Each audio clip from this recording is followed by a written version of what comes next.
ಯಾಕೆ ತಿನ್ನಬಾರ್ದು? ಆಶಾ ಮಮ್ಮಿ ಅಡಿಕೆನ ಯಾಕೆ ಯಾಕೆ?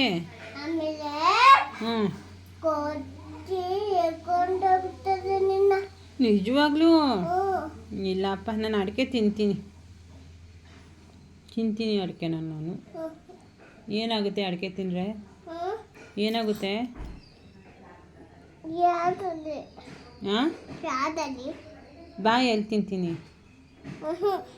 ಏನಾಗುತ್ತೆ ತಿಂದರೆ? ಯಾಕೆ ತಿನ್ನಬಾರ್ದು? ಯಾಕೆ ತಿನ್ನಬಾರ್ದು? ಕರೆಕ್ಟಾಗಿ ತಿರ್ಕೊಂಡು ಹೇಳು. ಯಾಕೆ ತಿನ್ನಬಾರ್ದು? ಯಾಕೆ ತಿನ್ನಬಾರ್ದು ಅಡಿಕೆನ? ಹ್ಞೂ ಯಾಕೆ? ನಾನು ವಾಮಿಟ್ ಮಾಡಿಬಿಡ್ತೀನಾ ಅಡಿಕೆ ತಿಂದರೆ? ನೀನು ಈ ಮಣಿಯೆಲ್ಲ ತಿನ್ಬೋದಾ? ಹಾಂ, ನೀನು ವಾಮಿಟ್ ಮಾಡ್ಕೊಳ್ಳಲ್ವಾ? ಹಾಂ ಬಾ, ಹೊಡೆದ ಬಿಡ್ತೀನಿ.